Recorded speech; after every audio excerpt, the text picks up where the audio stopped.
sa démarche, ses convictions, ses ambitions pour l'Afrique. C'est ce qui continue à nous motiver aujourd'hui. Et j'ai accepté cette invitation parce que pour moi, l'université doit être le terreau fertile où sont formés les citoyens engagés pour la cause de la patrie. Aujourd'hui, si nous remenons ce discours à notre réalité ici au Sénégal, me permettrait de vous interpeller vous en tant qu'étudiant. J'ai eu à dire que je viendrai à l'université autant de fois que possible pour dire aux chers étudiants qu'on peut se battre, certes, pour les tickets de restaurant, c'est important, ça va bien être. On peut se battre pour les chambres de l'université, tout à fait important. On peut se battre pour les bourses, mais ce n'est toujours pas votre avenir. Je suis venu pour vous parler de votre avenir et vous dire que cet avenir, c'est un avenir commun. Cet avenir, aujourd'hui, il est menacé, il est sabordé par toutes ces personnes qui pensent avoir le monopole de l'intelligence. Et ils oublient des fois qu'on vit dans un autre monde. On vit dans le monde de l'information. Nous sommes la génération Facebook, WhatsApp, Twitter, Instagram, TikTok, et j'en passe. Mais nous sommes aussi la génération Bekaïda. C'est ça la triste réalité. Et à ce titre, nous n'avons pas le droit d'être des spectateurs, mais plutôt des acteurs. Il n'y a jamais eu de révolution sérieuse à travers le monde sans que la jeunesse soit impliquée. Et une jeunesse, pour qu'elle puisse être impliquée, elle doit être consciente, elle doit être engagée, elle doit être déterminée. Et on ne trouvera pas une jeunesse plus engagée, plus consciente, plus déterminée que la jeunesse universitaire. Parce que cette jeunesse a rendez-vous avec son avenir. Cette jeunesse a rendez-vous avec l'avenir d'une nation. Donc à ce titre, quand on me dit que dans ces pirogues de la honte, on compte les étudiants par centaines, je dis qu'il y a un problème. Je dis qu'il y a un problème parce que l'étudiant n'a jamais reculé. L'étudiant n'a jamais fui. L'étudiant a toujours accepté, même venant de conditions assez modestes, de se battre, sachant qu'il peut faire mieux que ses grands-parents, mieux que ses parents, et éventuellement ses enfants demain feront mieux que lui. Et ça veut dire qu'il faut faire face. À ce titre, le débat démocratique doit s'installer dans tout l'espace universitaire.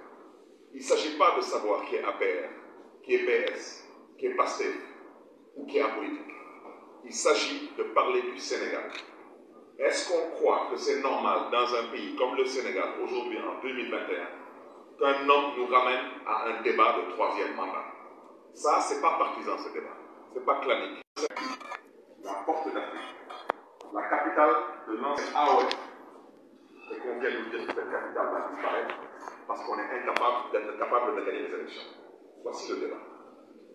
Et aujourd'hui, l'université a un rôle à jouer. Est-ce que vous pensez que c'est normal que des mouvements comme FRAPP, entre autres, comme Nyorlan Kenyobani, entre autres, qui sont des mouvements citoyens, non partisans, non claniques, appellent à des mobilisations pour un pillage de ressources pétrolières et gazières de plus de 6 000 milliards et que le peuple sénégalais, particulièrement la jeunesse sénégalaise, pour ne pas dire particulièrement les étudiants, ne sont pas concernés? Est-ce que vous pensez que des tickets de restaurant ou des chambres d'université ou des bourses peuvent être plus importantes que les milliers de milliards qui sont directement ou indirectement connectés à votre avenir? C'est la raison pour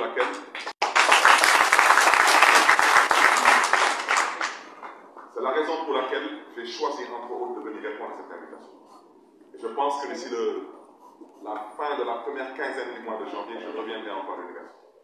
Parce que pour moi, nous devons développer la force de l'argument et non l'argument de la force, en échangeant. Notre objectif, c'est de convaincre sans contraindre. Nous devons convaincre aujourd'hui ce peuple, particulièrement cette jeunesse, de faire face.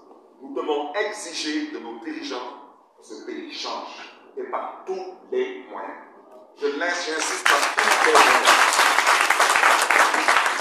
On serait un pays pauvre, j'aurais dit peut-être c'est difficile.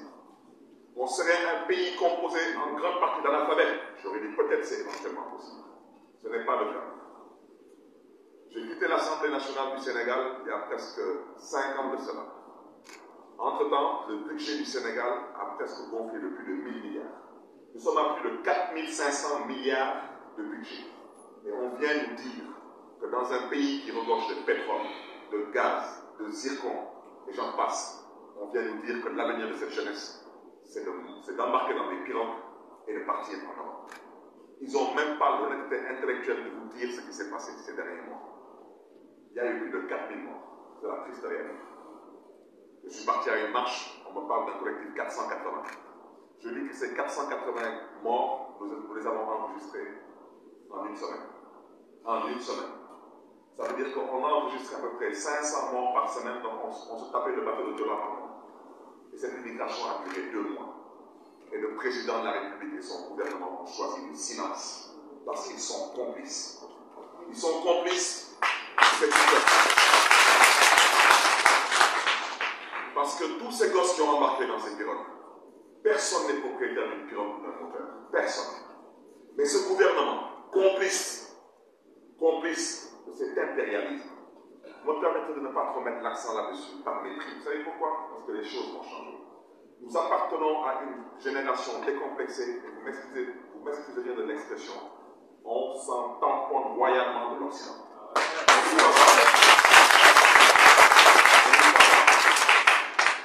On n'a pas besoin qu'on nous fasse un dessin. Nous sommes nés, nous avons vu nos grands-parents, nos parents être humiliés par cet Occident. Cet Occident, nous devons comprendre une chose. La meilleure réponse, c'est de faire face avec l'intelligence et la détermination. Le jour où il y aura des dirigeants dans nos pays qui diront non à cet Occident, ce jour-là, ils comprendront ce qu'ils ont compris au Rwanda et le comprendront aussi. Vous savez, le Rwanda, ils sont partis jusqu'à refuser d'adopter le français comme langue. Ils sont, eux, arrangés pour confier au Rwanda la présidence de la francophonie. Parce que, entre autres, le Rwanda leur a dit les 5 lettres qui sont. C'est ce message qu'ils comprennent. C'est ce langage qu'ils comprennent. C'est la raison pour laquelle aujourd'hui, je vous ai dit qu'ils sont complices. Ils sont complices. Pourquoi ils sont complices? Parce que quand le président Macky Sall, entre autres, battait campagne, j'ai soutenu moi personnellement le président Macky Sall au second tour, et quand j'étais en prison. De la prison où j'étais incarcéré, j'ai soutenu le président Macky Sall. Mais il n'a jamais dans son programme, ni au premier tour, ni au deuxième tour, il ne nous a jamais vendu un terre. Et avec son terre, il a bien ramené par terre. Et je vais vous dire, ce terre, il coûte presque 2000 milliards. Vous savez, avec 2000 milliards, on construit combien de campus universitaires? Vous savez, avec 2000 milliards, on construit combien d'hôpitaux? Nous sommes dans un pays aujourd'hui, on parle de respirateurs. Vous pensez que c'est sérieux? Un pays qui n'est même pas capable aujourd'hui, avec plus de 4500 milliards, d'éteindre un incendie dans un puits de gaz. Un gouvernement qui a plus de 4500 milliards, qui n'est même pas capable de payer 16 milliards de bourses aux écoles privées. Et on vient de raconter que oui, mais pendant tout ce temps, il doit avoir un groupe de citoyens qui est concerné par cette situation et un autre qui ne doit aucunement se sentir concerné. Voici ce qui justifie aujourd'hui ma présence parmi vous. Vous devez vous lever, chers amis. Vous devez vous mobiliser. Il ne s'agit pas de brûler ce pays. Il ne s'agit pas de détruire ce pays. Il s'agit de siffler la fin de la récréation. Et vous en avez, vous, les moyens.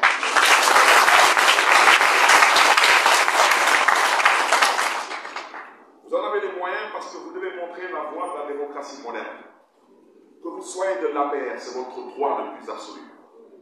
Que vous soyez du PS, du PDS, de PASTEF et j'en passe. Que vous soyez apolitique. Mais avant tout, vous êtes citoyen. Vous devez vous mobiliser. Parce que je vous ai dit tantôt, ils vous vendent que des slogans. Ils vous ont parlé de leur terre, ils ont mis votre avenir par terre. Ils vous parlent de leur terre, ils ont vendu des terres de terre. Allez voir ce qui se passe dehors. Allez voir ce qui se passe dehors. C'est une frustration générale. Aujourd'hui, les Sénégalais ne savent plus à quel sens se vouer. Et la raison pour laquelle nous insistons, parce que dans une démocratie, dans une république, quand on a envie de changer les choses, on ne peut les changer que par la voie électorale. Et aujourd'hui, on nous refuse cette voie. Alors, comme on nous refuse cette voie, il est question de l'exiger et par tous les moyens. Je dis bien par tous les moyens. Il n'est pas acceptable ni admissible que dans un pays comme le Sénégal, certains Sénégalais soient inscrits sur le fichier électoral, donc ont le droit de choisir, et d'autres Sénégalais qui détiennent une carte d'identité au même titre qu'eux, on considère qu'ils ne sont pas inscrits sur le fichier électoral. Parce qu'ils vivent dans une zone géographique bien précise, ou bien ils appartiennent à une génération bien précise. Ça doit changer. Je n'ai pas besoin d'être trop long, parce que vous savez mieux que moi ce qui se passe dans ce pays aujourd'hui. La vérité aujourd'hui, c'est que on ne peut pas nous retirer à nous notre identité. Nous, par exemple, Dakarois. Mais tout Sénégalais est concerné par Dakar, parce que c'est la capitale du Sénégal. Aujourd'hui, ils sont arrangés pour que Dakar n'ait plus d'aéroport. Mais ils sont arrangés surtout pour que le foncier soit utilisé à d'autres fins. Ils sont arrangés même pour que Dakar n'ait plus de stade. Au lieu d'aller réhabiliter le stade de l'Amitié, on s'amuse à aller construire un stade ailleurs. Mais ils sont même arrangés pour maintenant trouver une formule pour dire que maintenant Dakar va disparaître pour des raisons politiciennes et électorales. Mais je vais vous dire une chose, parce que je n'ai pas le temps de parler en vrai. À ce rythme-là, même l'université Cheikh Anta Diop va débarrasser le marché parce que son foncier intéresse plus d'un.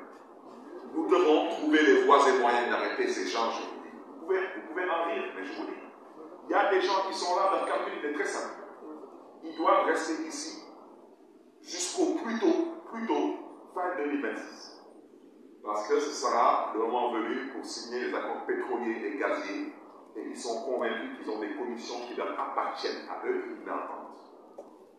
Et voici le problème. Mais vous savez, ces gens, pourquoi je vous dis que vous devez vous mobiliser? Vous devez vous mobiliser parce qu'ils n'ont pas le courage de leurs ambitions. Ils ne l'ont pas. Et c'est la raison pour laquelle ils ne veulent pas le faire à l'Ivoirienne ou à la Guinéenne. Ils veulent s'accaparer d'un demi-troisième mandat, à défaut d'avoir un troisième mandat, sans vous en donner à vous l'impression. En quoi faisant? Mon mandat de maire est arrivé à expiration depuis juin 2019. Ça fait plus d'1 an que je suis maire de la façon la plus illégale possible. Vous imaginez? Et dans à peu près 6 mois, ça fera 2 ans que moi et mes collègues maires, on aura battu le record des maires les plus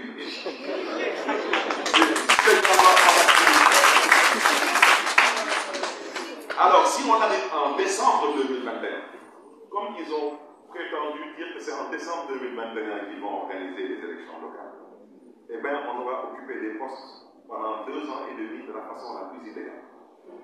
Entre chaque 2 élections, il y a une révision des listes électorales. Ça veut dire qu'on puisse quitter les locales pour partir aux législatives qui doivent se tenir en 2022, il faut une période de révision de liste, de contentieux et j'en passe. Donc, les 2 ans et demi qu'ils vont gratter sur les élections locales, ils comptent les reporter sur les législatives. Donc, les locales qui devaient avoir lieu en 2019, ils vont les tenir en 2022. Et 2022, c'était les législatives. Donc, les législatives qui devaient se tenir en 2022, ben, on les amène en 2024. Suivez mon regard. Et bien sûr, le grand rendez-vous de 2024, on le repousse en 2026-2027 pour qu'on puisse signer le pétrole et le gaz. Ce pétrole et ce gaz, c'est votre avenir.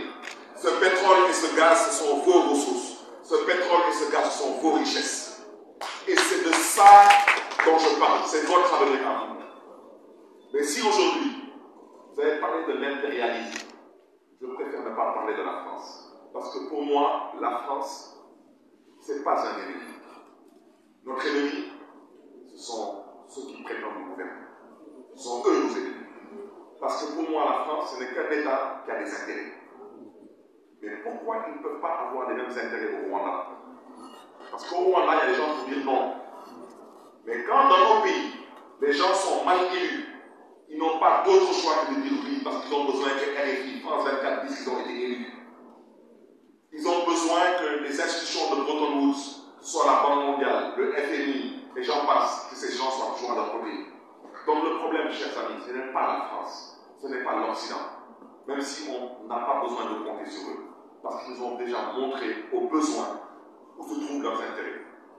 Regardez ce qui s'est passé récemment en Côte d'Ivoire, la dernière élection présidentielle. Il n'y a pas eu d'élection présidentielle, mais il y a tout de même eu 57 chefs d'État présents pour l'investiture du président Ouattara. Président en activité comme ancien président, y compris même le président Sarkozy. Ça veut dire que la France nous a fait comprendre qu'il se moque de notre avenir. Ce qui les intéresse, ce sont leurs intérêts. Et la peur, regardez ce qui s'est passé en Guinée. Quand on vous dit que l'autoroute à péage génère 1 milliard de bénéfices, pas de chiffre d'affaires, mais de bénéfices par mois, et que le groupe Eiffage, en septembre, s'est arrangé pour payer 7 000 francs à l'État du Sénégal en termes d'OVP. Ça veut dire tout. Quand l'ancien ministre de tutelle a dénoncé le contrat de Total, ça veut tout dire. Et je peux continuer à en parler. Vous n'avez même pas de banque dans notre pays. Tout le système bancaire est malheureusement aujourd'hui sous tutelle. C'est quoi la D6? Une filiale de la BNP. C'est quoi la Société Générale? Une filiale de la Société Générale. Et je peux continuer à en parler. Ça veut dire qu'aujourd'hui, nous devons régler d'abord notre problème ici, à l'interne. Nous devons avoir une démocratie. Quiconque arrive au pouvoir doit comprendre qu'il n'est pas là pour servir la France, il est là pour servir les Sénégalais et pour servir les Sénégalais. Et ça, on ne pourra l'obtenir qu'à travers une citoyenneté, un patriotisme, une mobilisation de toutes nos forces, particulièrement de cette jeunesse. On ne peut pas aujourd'hui comprendre que dans un pays qui va aussi mal que le Sénégal, des manifestations organisées par des organisations non partisanes, non claniques, je sache, le FRAPP n'est pas un parti politique. Nyon Langue Nyobag, ce n'est pas un parti politique. Le mouvement Yanama, ce n'est pas un parti politique. Koulimdou, mais quand ces gens vous invitent et que ces manifestations sont autorisées, mais franchement, qu'est-ce que ça vous coûte, vous, vous, étudiants, de vous mobiliser et de venir répondre présent à l'appel du devoir? C'est de ça qu'il s'agit. Parce que nous, tout ce qu'on peut faire, c'est parler au nom du peuple. Être la voix des sans-voix et au besoin, bien sûr, aller se coucher en prison, parce que c'est la tendance dans nos pays, pour que la démocratie puisse triompher. Mais derrière, il faut qu'il y ait des gens pour porter ce combat. Parce que c'est simple de dire, pour le président Macky Sall, je vais réduire l'opposition à sa plus simple expression. Mais j'aimerais bien savoir si le président Macky Sall ose dire que je vais réduire l'université Cheikh Anta Diop à sa plus simple expression. Il n'osera pas. Il n'osera pas. Parce que là-bas, il sait qu'il y a un rapport de force qui lui sera défavorable. À défaut d'accepter les règles du jeu démocratique, il faut qu'on puisse lui imposer un rapport de force qui comprenne qu'il s'agit d'abord de notre avenir. Il n'a pas le droit aujourd'hui de prendre l'espoir qu'on a porté entre ses mains, de le transformer en désillusion. En quoi faisant? Vous pensez que c'est en dealant avec des vulgaires dealers, vous allez trouver des compromis doux, vous allez régler le problème. Le problème n'est pas réglé. Ce n'est pas parce que vous allez donner à quelqu'un des fonds politiques, donner quelques motards et quelques gendarmes, parce que malheureusement, il a besoin de voir tout ça pour être heureux dans son esprit, que vous pensez que le Sénégal va se porter un peu mieux. Le Sénégal ne se porte pas mieux. Il va de mal en pire. Et eux qui sont là aujourd'hui à la tête de ce pays, parmi eux, personne n'a un enfant qui songe même à affronter l'immigration clandestine. Qui songe même. Personne parmi eux n'a un enfant qui se lève le matin en se demandant si je vais à l'école et que je termine mon cycle universitaire, est-ce que j'aurai un travail? Parce que je ne suis pas le fils d'eux ou bien le neveu d'eux. Ça doit arrêter. Et vous savez pourquoi je dis que ça doit arrêter? Parce que, de par ce que nous sommes en train de nous dire ici, nous allons trouver des voies et moyens de pouvoir développer notre pays. Je vous donne un simple exemple. Tout à l'heure, notre conférencier a eu à dire qu'il parlait de la perte de Casamance. Cette Casamance où chaque année des dizaines, voire des centaines de tonnes de mangue pourrissent en Casamance. Parce qu'on est dans un pays où il n'y a même pas une unité de transformation de la mangue, vous imaginez. J'ai un ami qui me dit qu'il est parti en Chine pour commander un conteneur. Il arrive en Chine, son fournisseur a refusé de lui donner le conteneur. Vous savez c'est un conteneur de quoi? De cure-dent. De cure-dent. Le Chinois lui a demandé, est-ce que dans son pays, franchement, il n'y a pas une usine qui peut fabriquer des cure-dents? Ce n'est que du bois qu'on taille. Pourquoi il doit prendre un avion et faire presque 18 heures de vol pour arriver en Chine pour commander des cure-dents? C'est pour vous dire qu'il n'y a rien d'extraordinaire. On a envie de développer nos États, nos économies, nous en avons les moyens parce que les compétences sont ici. Il suffit d'avoir la volonté politique de le faire. Tout est politique parce que tout commence avec la politique, tout se termine à la politique. Mais il est temps aujourd'hui que le rapport de force soit imposé aux politiques, toute appartenance politique confondue, pour que vous puissiez faire comprendre aux politiques, ceux qui sont au pouvoir, ou ceux qui aspirent à venir au pouvoir, qui doivent comprendre qu'ils ne sont pas là pour faire du mannequinat, parce qu'ils ne sont pas sur une piste de mannequinat, ils sont là pour servir le pays. D'accord? Donc, je vous invite, s'il vous plaît, parlez à vos collègues étudiants, parlez à vos amis, parlez à vos voisins. Mobilisez-vous pour que le Sénégal puisse être une démocratie, parce qu'elle ne l'est pas, elle ne l'est que de nom.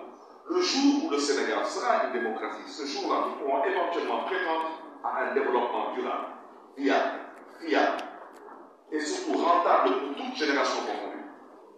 Parce qu'aujourd'hui, si nous continuons à nous comporter comme des spectateurs, si nous considérons que le mal de ce pays ne nous concerne pas, c'est à d'autres de venir régler ce problème, je vous dis, demain, regardez vos enfants droit dans les yeux et ayez le courage de leur dire que vous avez fui vos responsabilités. C'est de ça qu'il s'agit. Parce que vous avez les moyens. Vous avez plus que les moyens de changer ce pays. Parce qu'aujourd'hui, un pays qui a plus de 4500 milliards de budget et qui refuse d'avoir une politique d'éducation digne de ce nom, une politique sanitaire digne de ce nom, une politique d'emploi digne de ce nom, vous m'excuserez, il me faudra s'en prendre à personne qu'à vous-même. Parce qu'il suffit aujourd'hui qu'on mette ce régime devant ses responsabilités, qu'on mette toute la classe politique et dirigeante de ce pays devant ses responsabilités. Ils sauront exactement quoi faire. Moi, en tant que député à l'Assemblée nationale, membre de la mouvance présidentielle à l'époque, Benno Bokk Yakaar, j'ai refusé, en tant que membre du bureau de l'Assemblée nationale, j'ai refusé de voter le budget du ministère de la Santé. Parce que je considérais que ce budget était un budget de fonctionnement. C'était au sortir d'une loi des finances rectificatives. Il y avait quelques centaines de milliards qu'on devait redispatcher dans le budget. Et on s'est arrangé pour gonfler les fonds politiques de la présidence. On s'est arrangé pour gonfler les fonds politiques de la primature. On s'est arrangé pour gonfler les fonds politiques de certaines institutions. Et après, on s'est retourné pour jeter quelques miettes au ministère de la Santé. J'ai dit ça, je refuse de voter. Et la preuve, quand ils sont malades de tous, quand ils sont avec leur famille, ils se sont à l'extérieur. Et donc, c'est à nous de comprendre que les choses doivent changer. En quoi faisant? Ça veut dire qu'en acceptant aujourd'hui que la démocratie respire, que le jeu démocratique respire, parce que nul n'a le droit de changer les choses par une autre voie que la voie électorale. Et cette voie électorale aujourd'hui, on refuse que vous puissiez l'exploiter. Et c'est la raison pour laquelle vous devez vous mobiliser.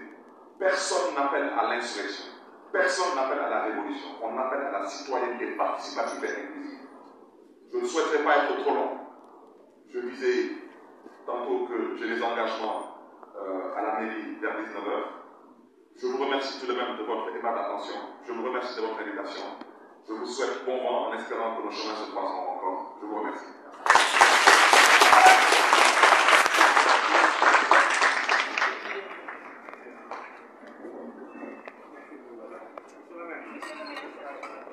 Merci à monsieur le maire Barthélémy Diaz. Il nous a rappelé beaucoup de bonnes choses qui nous concernent. Une manière de nous dire que c'est nous qui sommes l'avenir et en étant l'avenir, c'est nous qui devons prendre en charge notre propre avenir.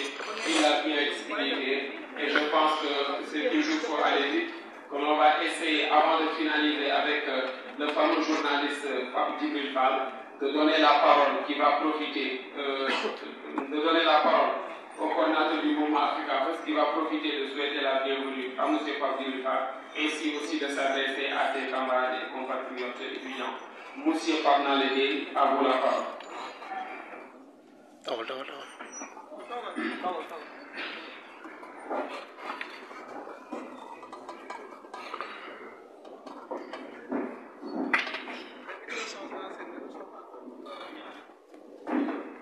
Merci beaucoup, monsieur le modérateur, de m'avoir donné la parole. Bonsoir,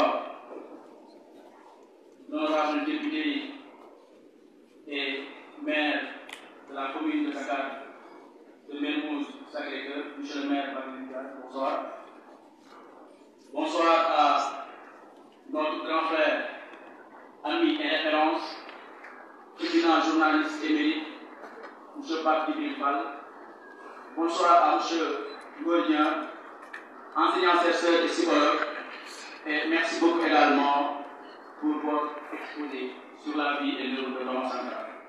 Après cela, je tiens à saluer également l'ensemble des mouvements de même vision, de même combat qui sont si présents dans la salle pour partager avec nous cette journée symbolique dédiée à Thomas Sankara, né le 21 décembre 1949. Sur ce, je salue également la présence de mes invités, camarades étudiants, camarades syndicalistes et amis ici présents dans la salle. Aujourd'hui, chère assistance, je suis mandaté pour prendre parole au nom d'une organisation continentale, voire même internationale, qui est née récemment, mais qui s'est engagée dans plusieurs combats au niveau national, voire même continental. Et par là, je cite le mouvement panafricain et révolutionnaire Africa First. Chère assistance, monsieur le parrain, monsieur l'invité d'honneur, aujourd'hui, nous célébrons l'une des personnalités les plus importantes du XXe siècle, à savoir Thomas Sankara. Une personne qui n'osait pas dire non face à l'impérialisme.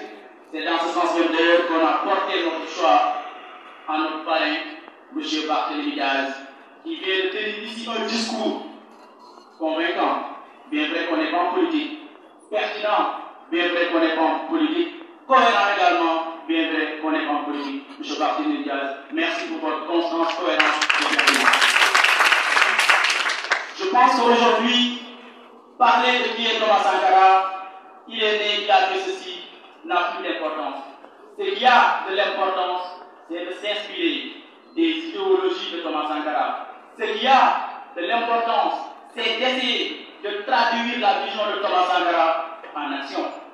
Le panafricanisme, comme l'a si bien dit le conférencier, n'est pas de l'activisme, mais le panafricanisme, c'est une prise de conscience collective. Et c'est dans ce cadre-là même que le mouvement panafricain et révolutionnaire Africa First s'est levé pour essayer de participer à une éveil des consciences afin d'avoir une Afrique unie, prospère et développée, une Afrique souveraine, démocratique. Et à l'espace de 5 ans, a su faire des choses que les chefs d'État africains n'ont pas pu réussir pendant plus de 25 ans, plus de 20 ans, plus de 30 ans. Qu'est-ce qui lui a donné, cette opportunité? C'est l'esprit patriotique qu'il avait, c'est l'esprit panafricain qu'il avait, c'est la vision qu'il avait. Et c'est ce qu'il nous faut à la tête de nos institutions pour pouvoir développer notre continent. Ce n'est pas difficile, c'est très facile. Mais il suffit juste d'y croire, il suffit juste de croire à notre continent, de croire à notre peuple, de croire également aussi aux ressources également que nous avons. On est au XXe siècle. On ne veut plus voir les jeunes Africains mourir dans l'Atlantique. On ne veut plus voir notre continent aller commander de l'argent pour nous nourrir, pour nous soigner, pour assurer notre sécurité à ces impérialistes. On veut que demain, cette nouvelle génération qui viendra va étudier à travers les propres ressources de l'Afrique, va se soigner à travers les propres ressources de l'Afrique, va se sentir épanoui dans un continent prospère, uni et développé. C'est ça le combat du mouvement africain. Alors, le parrain est appelé à d'autres engagements. Le journaliste également doit présenter tout à l'heure une émission, comme le dit les Wolofs, l'Indou Sinakbiyo pour le Tchimbi, raison pour laquelle je ne vais pas trop monopoliser la parole. Mais avant de terminer également, je vais revenir au propos de mon collègue historien Bach Sambadian, qui nous a parlé tout à l'heure de pourquoi parler de Thomas Sankara et parler également aussi donc, de la langue française. Je pense qu'en 1984, si j'ai bonne mémoire, lorsque Thomas Sankara faisait son discours à Addis Abeba, il parlait la langue française. Cela ne lui a pas permis de rester cap sur sa vision, de faire passer son message, mais de montrer également l'amour qu'il avait pour le développement de son pays. Certes, pour développer un pays, il faut l'usage des langues maternelles.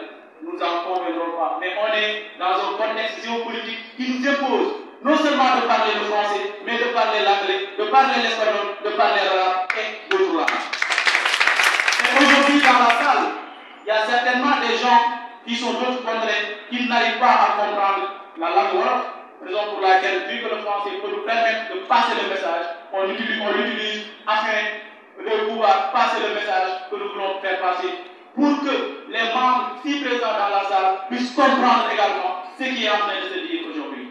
Et par là, je tiens à féliciter vraiment les membres du mouvement Africa First pour leur engagement depuis le début jusqu'à aujourd'hui. Parce que le mouvement Africa First, c'est pas Nala n'est que membre du mouvement Africa First. Le mouvement Africa First, c'est des jeunes, une équipe soudée, engagée et prête à affronter tout obstacle pour faire développer notre continent, pour faire développer notre pays. Et je tiens aussi à remercier vraiment notre parrain pour le soutien considérable qu'il a fait à notre honneur, ainsi de la présence de M. Pape Bifal. Je remercie aussi vraiment M. Pape Konaré, mon grand frère à moi, on ne s'est pas connu depuis très longtemps, mais c'est une personne très humble. Validant également membre de la délégation du maire, nous vous remercions aussi. Et je remercie aussi tout le monde, je ne peux pas citer les Daoudassiens, le président qui est dans la salle, vraiment ainsi que tout le monde. Donc, beaucoup de lim pour lim Dioum, Magui Djebelou, pendant les top Sentewaï, et Inch'Allah, voilà, c'est le cadre de M.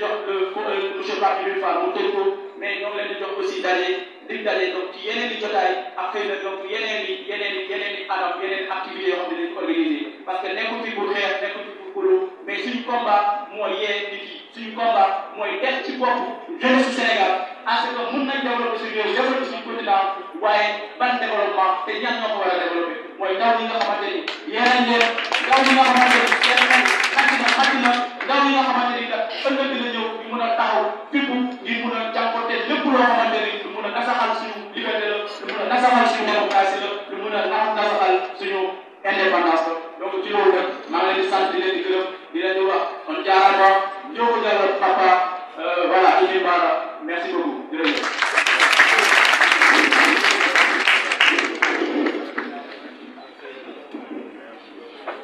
Merci beaucoup monsieur Pamna Dieye, coordinateur du mouvement Africa First. Il a encore, à l'image de monsieur le maire Barthélémy Diaz, incité la jeunesse sénégalaise ainsi que celle africaine à se rendre compte de leur avenir, à se rendre compte